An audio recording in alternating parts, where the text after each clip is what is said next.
closely parallel those the Democrats created in 2019.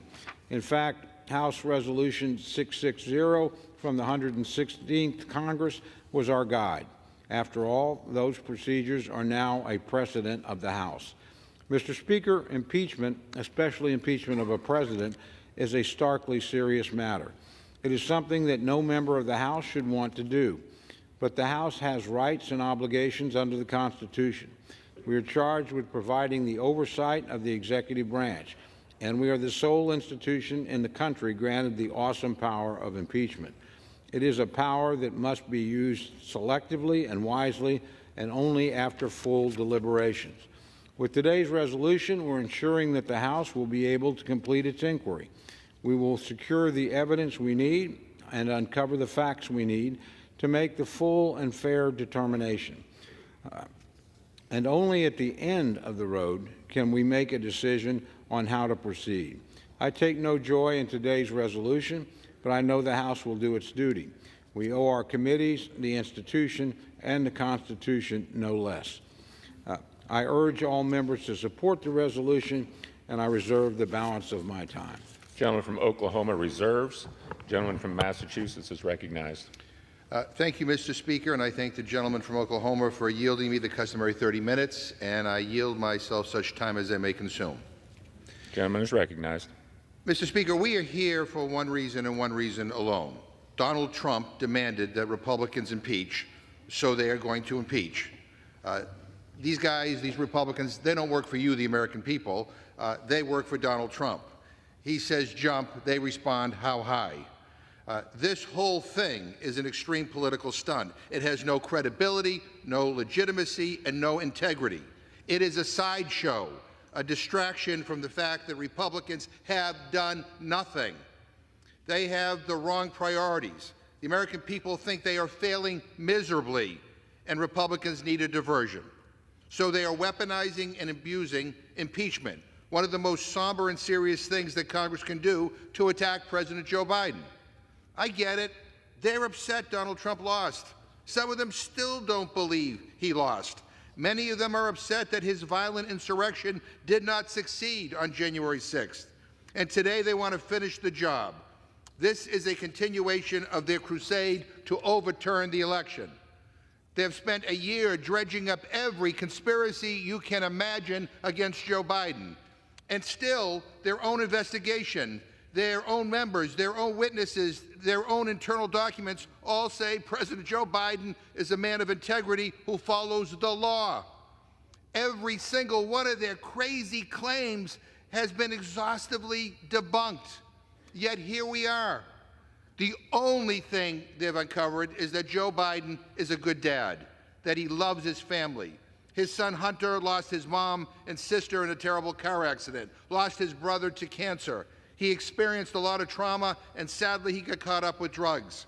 And Republicans are weaponizing this addiction and using it to attack President Biden, a man of decency and integrity. Frankly, it's one of, if not the most despicable things I've seen in my whole career here in Congress.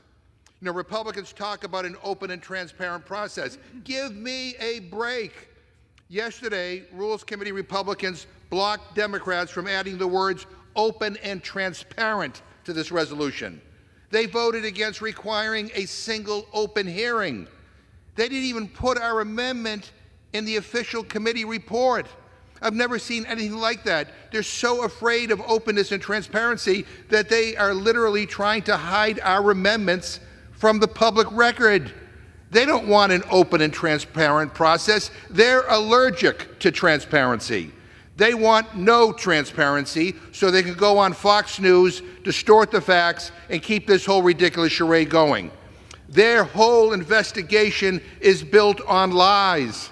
It's an extreme political stunt designed to distract from how incompetent Republicans are and how obsessed they are with Donald Trump, a twice impeached ex-president who's been indicted more times than he's been elected. How pathetic. With that, I reserve my time. Gentleman from Massachusetts reserves. Gentleman from Oklahoma is recognized. Thank you, Mr. Speaker. I yield 3 minutes to the distinguished chairman of the Committee on Oversight, Mr. Comer of Kentucky. Gentleman from Kentucky is recognized for 3 minutes. Thank you, Chairman Cole. Mr. Speaker, I rise today to support House Resolution 918. Joe Biden has repeatedly lied to the American people about his family's corrupt influence peddling schemes. He told the American people he never spoke to his son about his family's business dealings. He claimed there was an absolute wall between his official government duties as vice president and his family.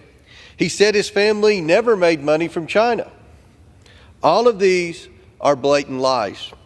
Our investigation has revealed how Joe Biden knew of, participated in, and benefited from his family cashing in on the Biden name around the world. Since January, we have learned some of the following.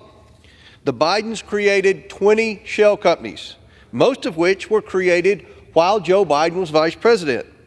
The Bidens and their associates then raked in over $24 million through these shell companies from China, Russia, Ukraine, Kazakhstan, and Romania between 2014 and 2019. At least 10 members of the Biden family have benefited or participated in these schemes. The Bidens layered these payments through their bank accounts to hide the sources of the money. The banks even flagged many of these transactions in more than 150 suspicious activity reports to the Treasury Department. One bank investigator was so concerned about Hunter Biden's financial transactions with a Chinese company that he wanted to reevaluate the bank's relationship with him. He noted that his transactions served, and I quote, no current business purpose, end quote. That's what I call a shell company. According to Devin Archer, a Biden family associate, Joe Biden was the brand of the business. The brand showed up. Joe Biden spoke to his son's associates by speakerphone over 20 times, dined with foreign oligarchs and a Burisma executive, and had coffee with his son's Chinese associate, all when he was vice president. Weeks after Joe Biden left the vice presidency, money from this Chinese Communist Party-linked entity began to make its way to the bank accounts of several Biden family members. Based on one Biden associate's interview with the FBI, these payments were sent to the Bidens as a, quote, thank you. Ask any Justice Department public corruption investigator about the importance of payments received after one leaves public office. It's a hallmark of corruption. We are now at a pivotal moment in our investigation. We will soon depose and interview several members of the Biden family and their associates about these influence peddling schemes. But we are facing obstruction from the White House. The White House is seeking to block key testimony from current and former White House staff. It's also withholding thousands of records from Joe Biden's time as vice president. Gentleman's time has President expired. Biden must be held accountable for his lies, corruption, and obstruction. I urge my colleagues to support this important and necessary resolution. I yield back. Gentleman yields back. Gentleman reserves. Gentleman from Massachusetts is recognized. Yeah, well, Mr. Speaker, I need a map to get out of the rabbit hole that Mr. Coma just took us down. But if you want to know what an impeachable offense looks like, here it is. When that man, a wannabe dictator, told that angry, violent mob to attack this Capitol building where we all are right now to overturn a free and fair election. This is what a smoking gun looks like. I now yield 3 minutes to the gentleman from Maryland, the distinguished ranking member of the Committee on Oversight and Accountability, Mr. Raskin. Gentleman is recognized for 3 minutes. Thank you, Mr. Chairman, Mr. Speaker. You know, the reason mysteries are called whodunits is because they start with a crime and then you have to try to figure out who did it. The Biden impeachment investigation isn't a whodunit, it's a what is it? It's like an Agatha Christie novel where the mystery is what's the crime? And that gets very tedious very fast. After 11 months of this, no one can tell us what President Biden's crime was, much less where it happened, when it happened, what the motive was, who the perpetrators were, or who the victims were. Maybe the funniest thing I've ever seen in Congress was yesterday in the Rules Committee when Congressman Neguse kept asking Congressman Reschenthaler what the crime was, and Reschenthaler, who's not on the Oversight Committee and is apparently just waking up to the joke, kept saying he didn't know what it was, but that's why we need an impeachment investigation to find out. And Neguse kept asking him, but what will the impeachment investigation be looking for? And finally, Reschenthaler said, a high crime or misdemeanor, and Neguse said, yes, but which one? Now, Neguse, of course, was involved in a real impeachment investigation of a real presidential offense, the incitement of a violent political insurrection against this Congress, against the Vice President of the United States, against the Constitution, and against the election of 2020. We did not need Sherlock Holmes and a magnifying glass to find the presidential crime with Donald Trump. It came right into this House and smashed us in the face. Now, it's true Chairman Comer has collected a mountain of evidence over the last 11 months, tens of thousands of pages of documents, dozens of hours of interviews with government officials, but all of it clearly shows that Joe Biden committed no crime. Even their own witnesses that they called to the only public hearing they had said there is not remotely enough evidence to justify impeachment. Chairman Comer has bragged on Fox News about procuring 100% compliance with his subpoenas. So forget about obstruction, which I hear them muttering about today. Mr. Speaker, I played a game with the little kids in our family at Thanksgiving. I asked them whether they'd seen my hen weigh. And when they said, what's a hen weigh? I said 4 or 5 pounds. It's a dad joke, and some of the bigger kids got it. But when I asked the little kids, like 3 or 4, if they'd seen my hen weigh, they said, what's a hen weigh? And I said 3 or 4 pounds, and they started looking for it. And when the other kids came along and asked what they were doing, they said, we're looking for Uncle Jamie's hen weigh. And then for hours, they were looking everywhere for my hen weigh, under the sofa and under the chairs, and it could go on for days like that. Mr. Speaker, we're all looking for the Republican Party's hen weigh. It just weighs 3 or 4 pounds, but it's costing us tens of millions of dollars. So please forgive me for spoiling the party here, but I want to say this to America. There is no hen weigh. And this stupid, blundering investigation is keeping us from getting any real work done for the people of America. I yield back. Thank you, Mr. Chairman. Gentleman's time has expired. Gentleman reserved. Gentleman from Oklahoma is recognized. Thank you, Mr. Speaker. Mr. Speaker, I yield 3 minutes to my good friend, the distinguished chairman of the Judiciary Committee, Mr. Jordan of Ohio. The gentleman from Ohio is recognized for 3 minutes. Thank you, Mr. Speaker. I thank the gentleman for yielding. This is a story as old as the hills. You got a politician who does certain things. Those actions then benefit his family financially, and then there's an effort to conceal it and sweep it under the rug. The best example is to go back to the Ukrainian energy company Burisma. 4 key facts about Hunter Biden's involvement with this company and Joe Biden's involvement. First, Hunter Biden gets put on the board of Burisma. Second, he's not qualified to be on the board of Burisma. Don't take my word for it. He said it himself. Third, he's asked by the executives of Burisma, can you weigh in with Washington, with D.C. to help alleviate the pressure we are under? 3 days later, the Vice President of the United States, now President Joe Biden, goes to Ukraine and conditions American tax dollars for Ukraine on the firing of the prosecutor who was applying the pressure to the company Hunter Biden was on the board of. That's why we're going with an official impeachment inquiry vote today. That's why this needs to be investigated. There are 2 resolutions we're considering. Resolution 918 and Resolution 917 incorporated if we pass 918. 3 names mentioned in those 2 resolutions. One name, of course, is Joe Biden, President of the United States. But the other 2 names in Resolution 917 are 2 DOJ tax lawyers, Mark Daley and Jack Morgan. 2 guys we want to talk to that the Biden Justice Department says we're not going to let you talk to them. With this vote, we think we get to talk to those individuals. And here's why it's important. These guys, these 2 individuals, initially said there should be felony tax charges for 2014, 2015 in the Hunter Biden investigation. And that's important because those are the years when the bulk of the income from Burisma came to Hunter Biden. They initially said there should be felony tax charges for those years. Then they changed their position. 8 months later, they changed their position. We want to know why. Why did you do that? Why did you let the statute of limitations, intentionally let the statute of limitations lapse for those years? My theory is it's one thing to charge Hunter Biden on a gun charge in Delaware. It's another thing to say we're not going to charge, another thing to charge him on Burisma tax years, because that gets you to Joe Biden. That gets you to the White House. That's why we need this vote. The impeachment power, as the chairman said, is a power that solely resides in the House. When you have a majority of the House of Representatives go on record, that sends a message. We think we get timely participation from the witnesses we need to talk to and the documents Mr. Comer has been seeking. Finally, I would say this about this changing story from the White House, this changing story from the Justice Department. Today, Hunter Biden did a press conference. He was supposed to be in a deposition. He did a press conference. And at that press conference, he said, my father was not financially involved in the business. Well, that's an important qualifier.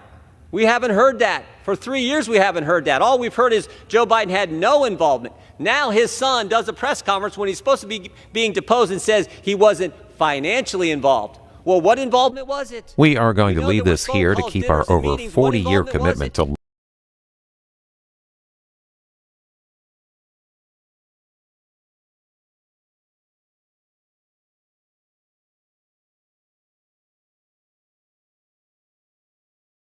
House Resolution 927. The first electronic vote will be conducted as a 15-minute vote. Pursuant to Clause 9 of Rule 20, remaining electronic votes will be conducted as 5-minute votes.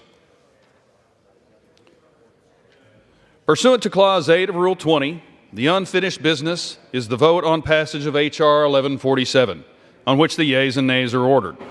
The clerk will report the title of the bill.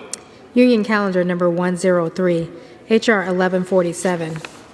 A bill to amend the Richard B. Russell National School Lunch Act to allow schools that participate in the school lunch program under such act to serve whole milk. The question is on passage of the bill. Members will record their votes by electronic device. This is a 15-minute vote.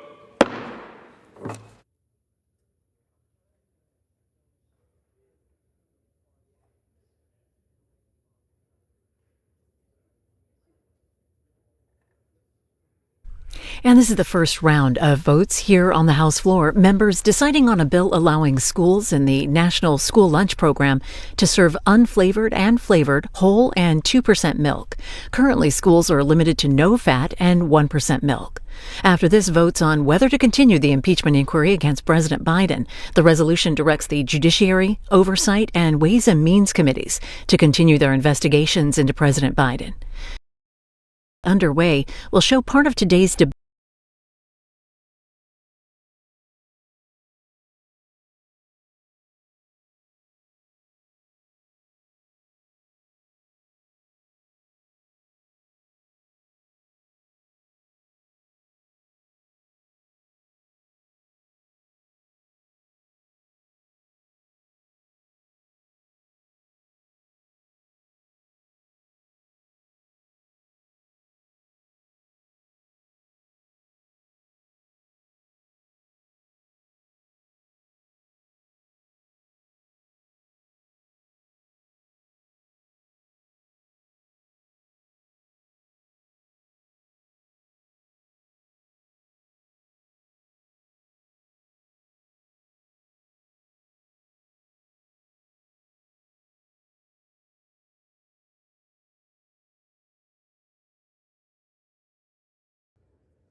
On this vote, the yeas are 330, the nays are 99. The bill is passed.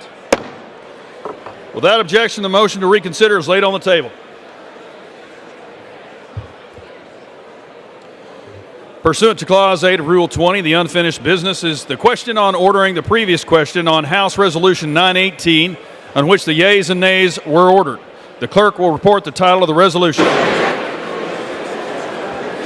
House Resolution 918, resolution directing certain committees to continue their ongoing investigations as part of the existing House of Representatives inquiry into whether sufficient grounds exist for the House of Representatives to exercise its constitutional power to impeach Joseph Biden, President of the United States of America, and for other purposes. The question is on ordering the previous question. Members will record their votes by electronic device. This is a 5-minute vote.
any member wish to change their vote?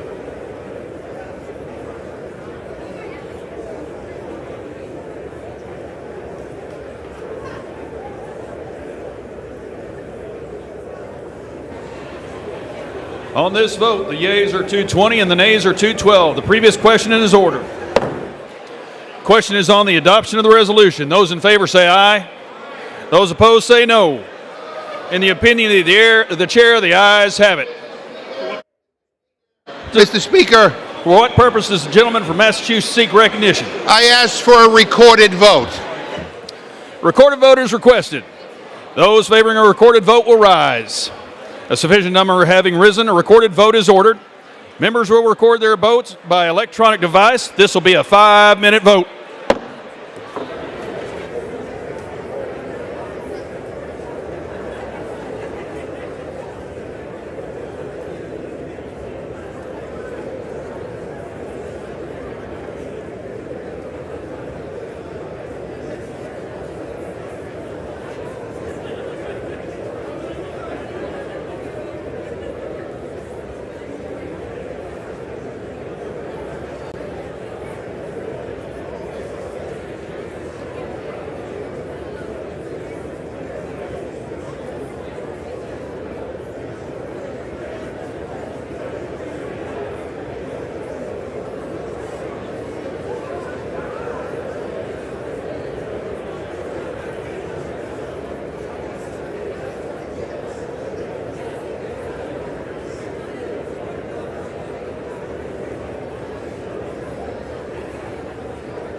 On this vote, the yeas are 221 and the nays are 212. The resolution is adopted.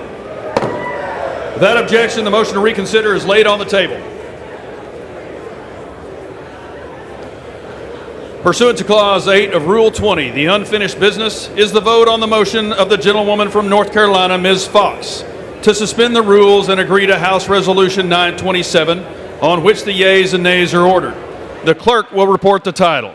House Resolution 927, resolution condemning anti-Semitism on university campuses and the testimony of university presidents in the House Committee on Education and the Workforce. The question is, will the House suspend the rules and agree to the resolution? Members will record their votes by electronic device. This is a 5-minute vote.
did put forth, and you laid that out in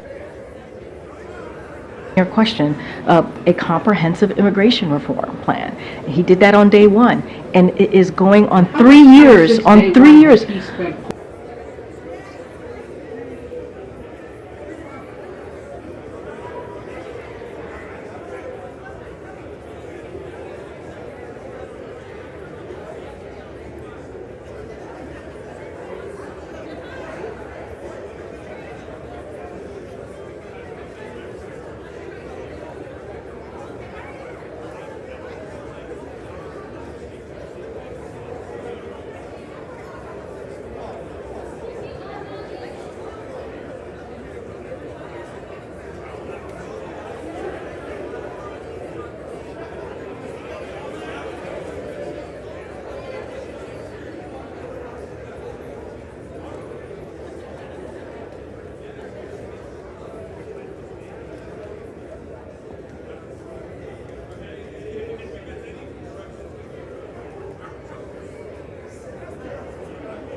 Does anyone wish to change their vote?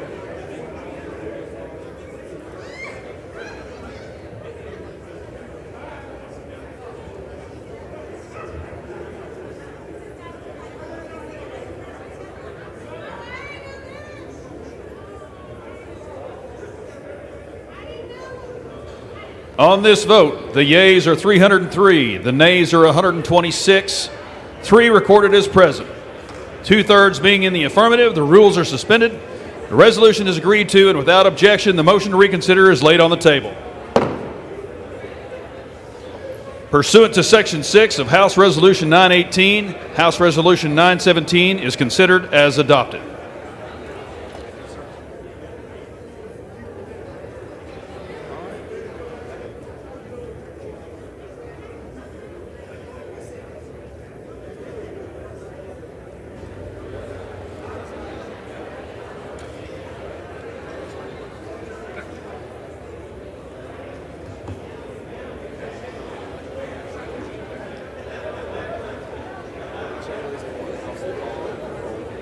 Okay.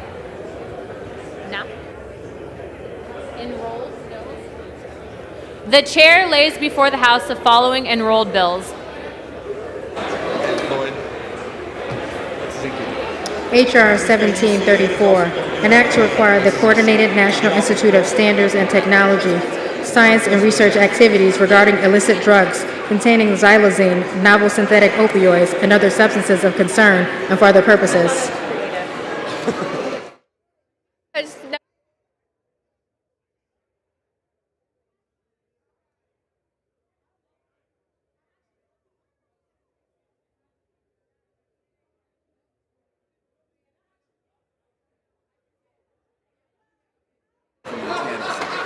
For what purpose does the gentleman from Montana seek recognition? Madam Speaker, The House will be in order.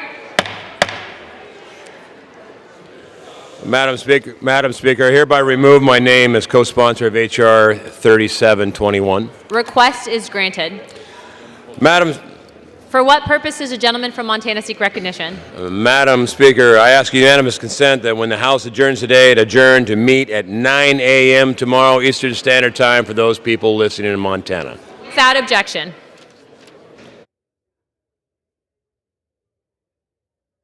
Will be in order.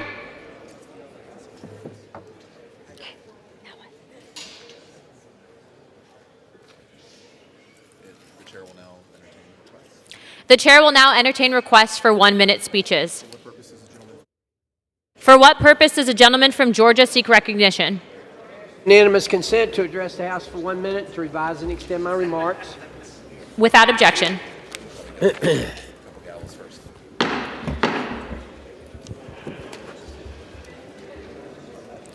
Order. Shh.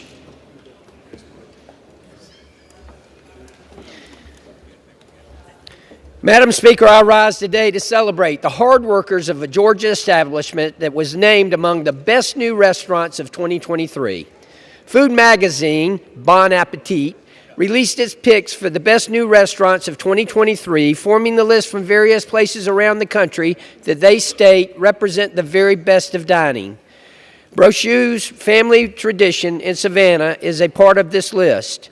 Chef Andrew Brochu spent years in Chicago fine dining, ultimately deciding to open his first restaurant in Savannah, the hometown of his business partner and wife, Sophie Brochu. The restaurant, situated in a former 1930s grocery store, is full of charming details that will remind you of the South almost as much as the food will. With innovative takes on East Coast favorites, the food is reminiscent of the backyard gatherings and family dinner parties of Andrew's youth. I would like to again offer my congratulations to Brochu's family tradition, and I wish them the best of luck going forward. Thank you, Madam Speaker, and I yield back. For what purpose does a gentleman from Georgia New Jersey seek recognition?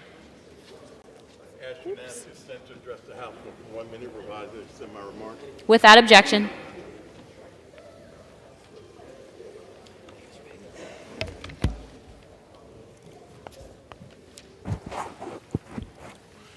Mr. Speaker, I rise today to support the Gun Violence and Prevention Community Safety Act. This bill would take important steps towards ending the epidemic of gun violence in our country. It would create a license gun owners would need to get before the purchase of a firearm. It would require universal background checks and close loopholes to avoid them. It would ban individuals who present a safety risk from owning a gun. It would raise the minimum age for buying a gun and establish a 7-day waiting period before a gun purchase could be made. It would ban military-style assault weapons and ghost guns. And it would hold the gun industry accountable for the harm their products cause society. And it would provide funding for federal research into gun violence. We must do something to stop this country's epidemic of gun violence. The longer we wait, the more lives we lose. And with that, Madam Speaker, I yield back. For what purpose does a gentleman from Tennessee seek recognition? Brother Henry, I seek unanimous consent to address the House for 1 minute and to revise and extend my remarks. Without objection, the gentleman is recognized for 1 minute. Thank you, Madam Speaker. I rise to honor Yeoman Third Class William Osborne. Yeoman Osborne went to Maryville College, go Scots, where he majored in psychology and played for the football team all 4 years and served as co-captain during his senior year. After graduating, he joined the Naval Reserve and went to boot camp, then served 1 year in the reserves and 2 years on active duty.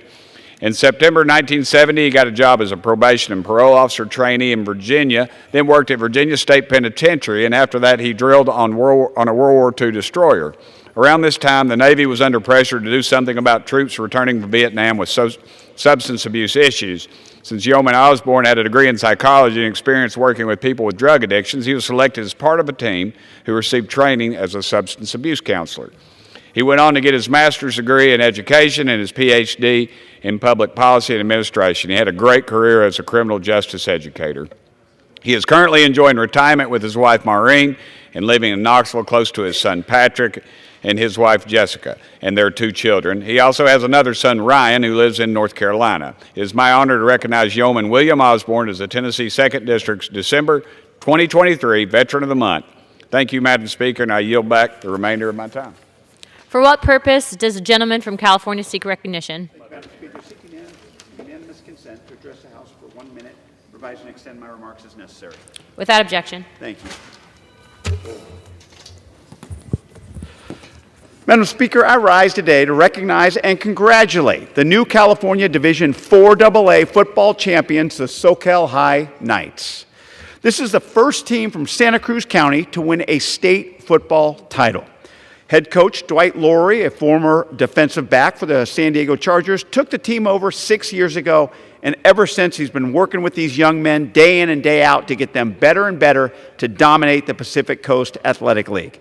This season, though, Soquel only lost 2 games with their last defeat on September 22nd. Since then, they went undefeated, extending their 5-game winning streak into the postseason and ultimately to the championship title at Pasadena City College, defeating the Jurapa Hills High School 28-7. The Knights' superior defense was on full display as well as the passing game, and all the while 1,000 fans cheered them on. We on the Central Coast are very proud of the SoCal Knights, and as a United States representative for California's 19th Congressional District, and as someone who played high school football against SoCal, I'm proud to celebrate the school's well-earned victory. Congratulations, go Knights. For what purpose does a gentleman from Wisconsin seek recognition? I'd like to ask unanimous consent to speak for a minute. Without objection. Over the next month, there's going to be more discussion with regard to what's going on in Ukraine and whether we should have more Ukraine aid. I will emphasize again, there is not enough discussion about how this war is going to end, because eventually all wars end. I think if you talk to the Biden administration, they have no plan, no vision as to what that war is going to look like a month from now or a year from now. The one thing I'm going to point out is that you're dealing with two countries who already have a shortage of young people who should want this war to end. Ukraine has the second lowest birth rate in the world. There's also a low birth rate in Russia, and a lot of people are moving to the United States. But during the Korean War, a bloodier war than this, President Eisenhower had a negotiation with the North Koreans and Red China, arguably the two most evil regimes in the last century. But he didn't say, oh, we can't negotiate with Putin. He negotiated with completely evil people, and tens of thousands of Koreans are probably alive today because of what President Eisenhower did. Thank you. For what purpose does a gentlewoman from Texas seek recognition? To address the House for 1 minute. Without objection. And ask unanimous consent. I rise in opposition and join with the opposition to HRES 918, directing certain committees to proceed with an impeachment inquiry of President Biden. As we all know how serious this is, let me remind you that Article 2 of the Constitution says that a president shall remove from office on impeachment for conviction of treason, bribery, other high crimes and misdemeanors. And Article 2 says also requires that the president take care that the laws are faithfully executed. There is no charge or challenge of facts that the president has not executed his job carefully, that he has committed high crimes and misdemeanors and treason. In fact, out of 35,000 pages of financial records, 2,000 pages of Treasury records, 36 hours of testimony, in a number of witnesses, tens of thousands of VP area emails, there is nothing. This is extreme, a political stunt, no evidence worthy of putting forward this impeachment. And in the words of an outstanding scholar, Professor Michael Gerhardt, in other words, an impeachment proceeding, including the initiation of an impeachment inquiry, must rise above petty partisanship. We cannot do this under the circumstances of petty partisanship. Mr. Biden should not be impeached.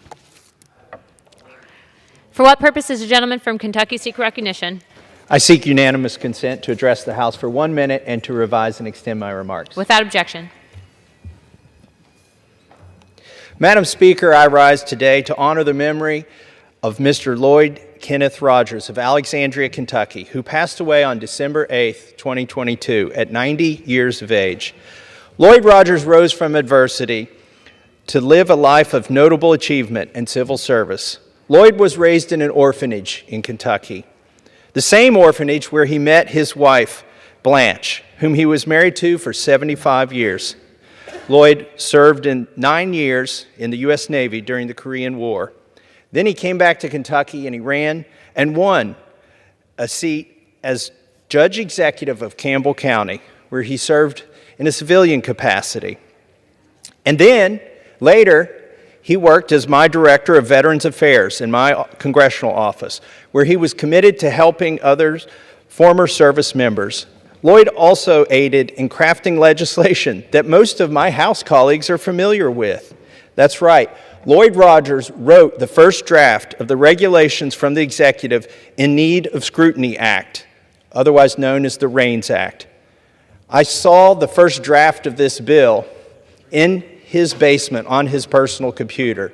He wrote it himself because he was concerned about overreach of the executive. having served his country in the military, having served as an executive himself, and he gave it to the congressman before me who introduced the bill. I pay tribute today to a mentor and a friend and send his family, especially his son Dennis, my deepest condolences. I commend Lloyd for his unwavering commitment to his country and to his community. Madam Speaker, I yield back. For what purpose does the gentleman from Illinois seek recognition? Seek unanimous consent to address the House for 1 minute. Without objection.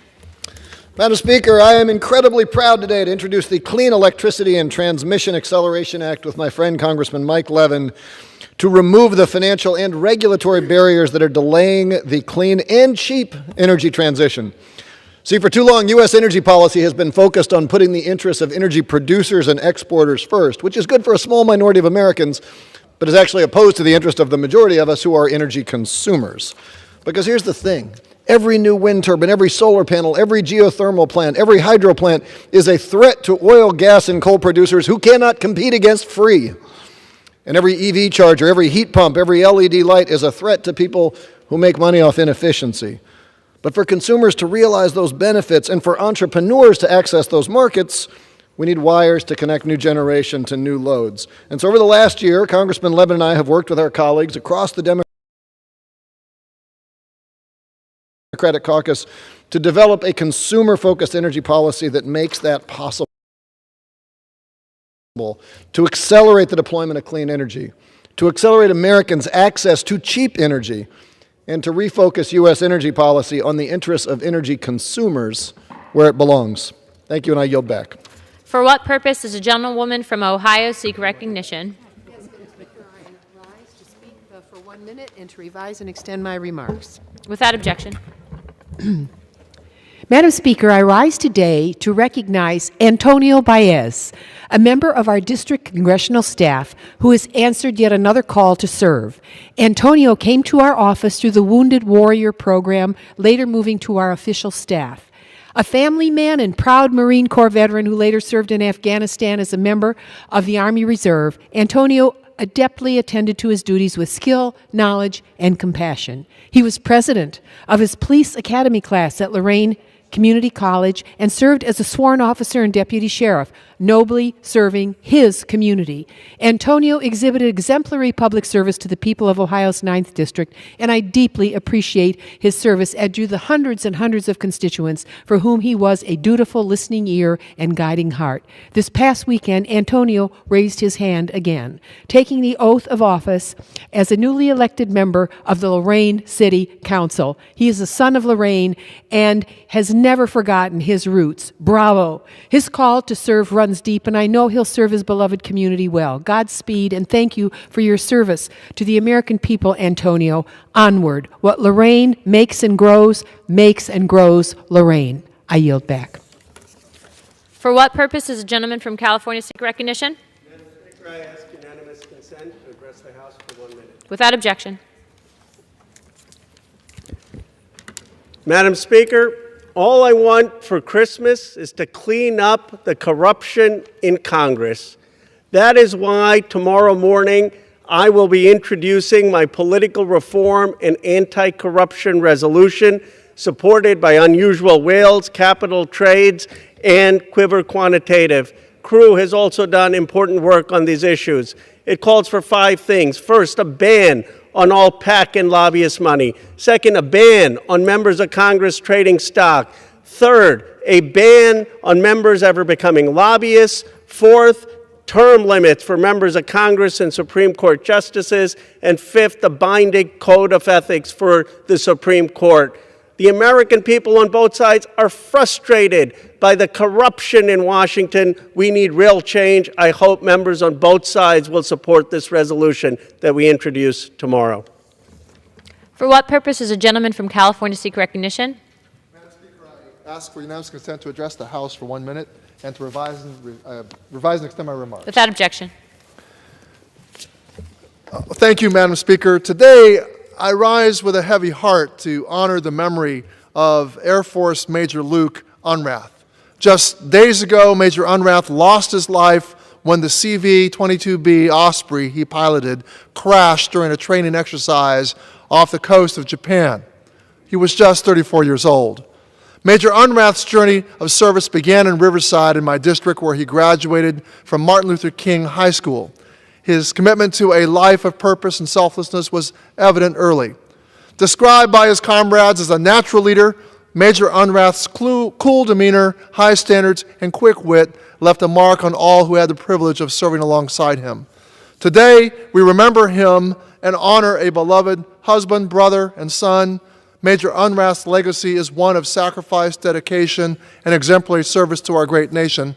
May Major Luke Unrath rest in peace, and may his memory inspire future generations to uphold the values of service, integrity, and courage that he so nobly embodied. I extend my deepest condolences to the Unrath family, and I yield back.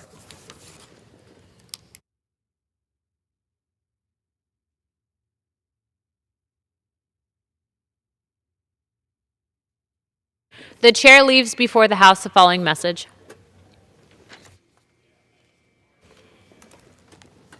To the Congress of the United States, Section 202D of the National Emergencies Act, 50 United States Code 1622D, provides for the automatic termination of a national emergency unless, within 90 days prior to the anniversary date of its declaration, the President publishes in the Federal Register and transmits to the Congress a notice stating that the emergency is to continue in effect beyond the anniversary date.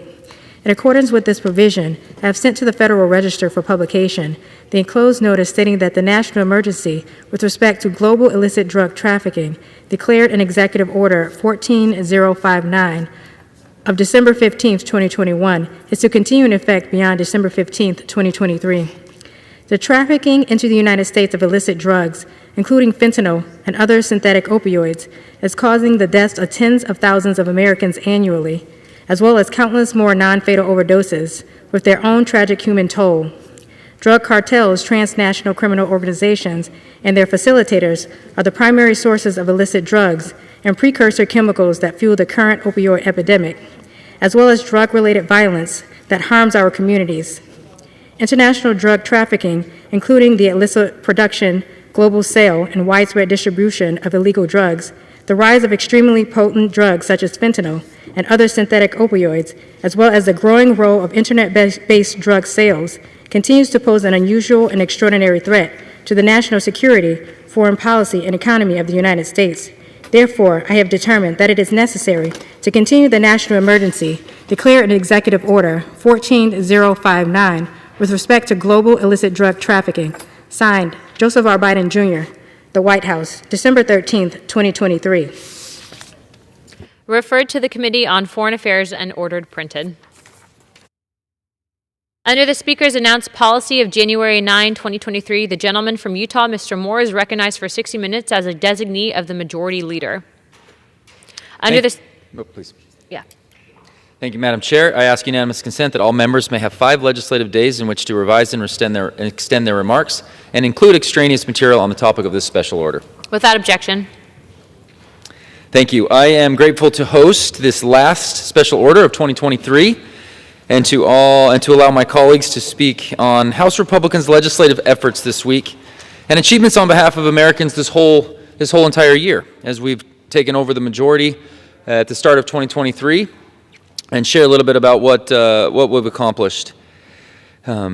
This week we passed legislation to lower health care costs, increase price transparency regarding health care, allow schools to make their own choices on nutritional aspects such as the type of milk that they provide to their students, and ensure Americans receive the answers they deserve regarding the inquiry into the Biden family's peddling schemes and nefarious business activities.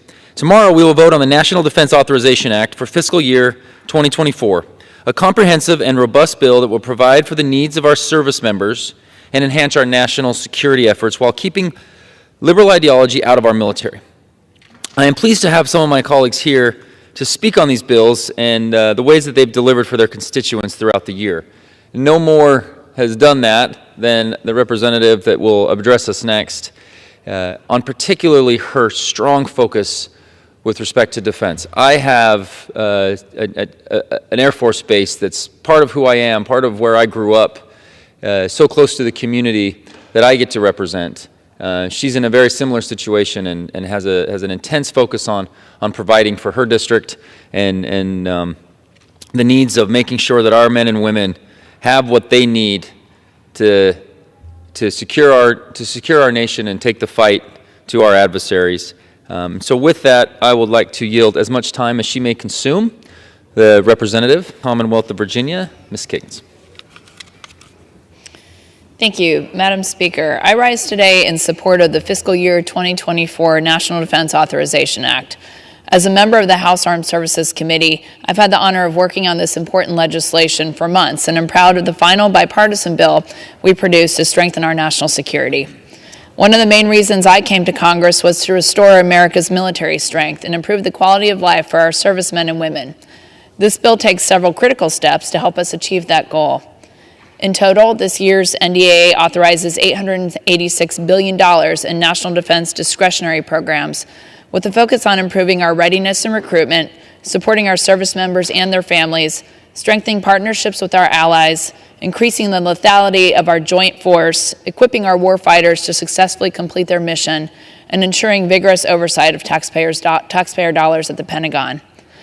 I wanted to speak specifically to a few components of the NDAA, why it's a great bill, why I am excited to support it and encourage my colleagues to do the same. First of all, the NDAA has a large component of it is about supporting our service members and their families.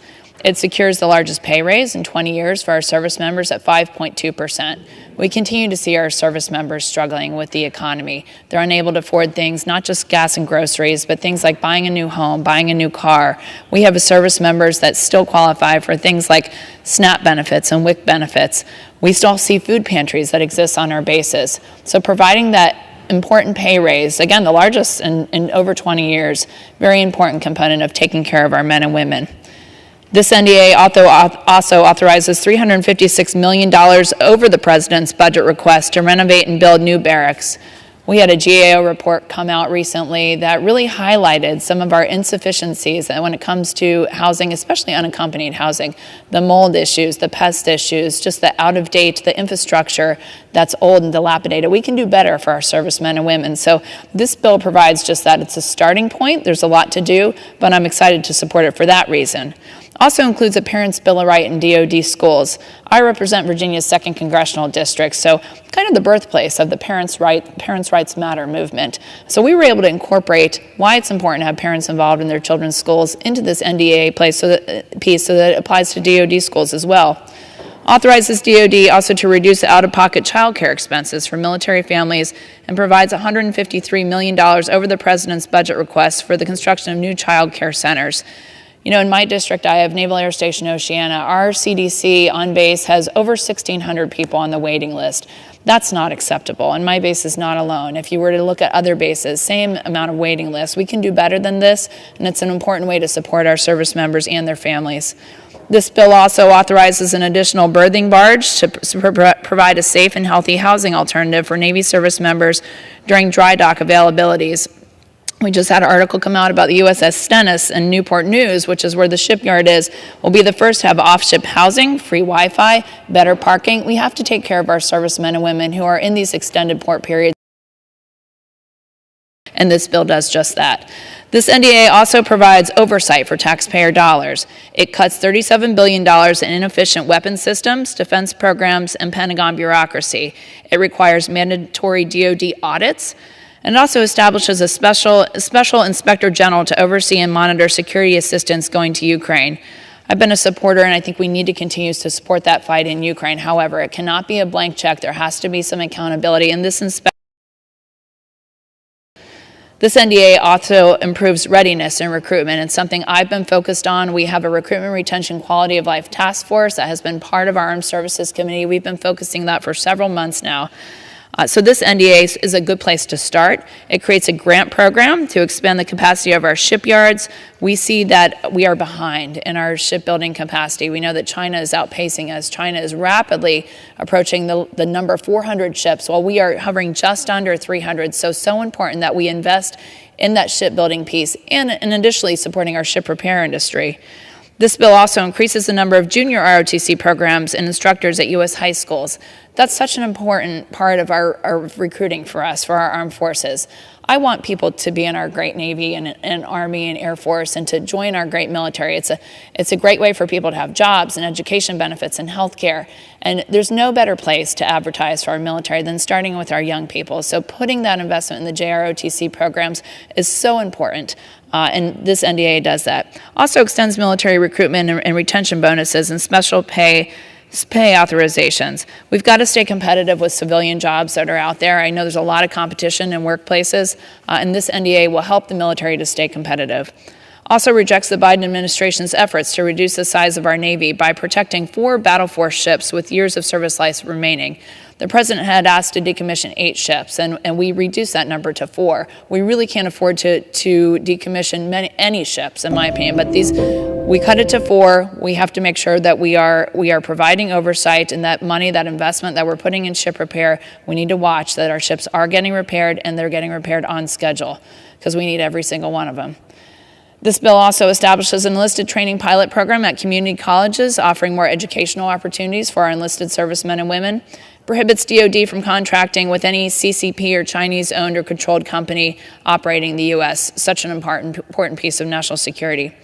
This NDA also strengthens partnerships with our allies. We need our friends now more than ever.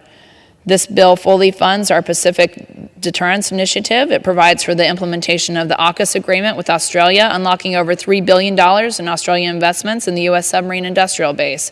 Authorizes over $987 million in Indo-PACOM commander priorities, which were left unfunded in the Biden budget. It strengthens training and advising for the military forces of Taiwan, and extends authority for the transfer of weapons systems, as well as precision-guided munitions to Israel. This NDA also protects our own national security. We do have some border wins that we were able to get and secure in this NDA. Fully funds the deployment of National Guardsmen and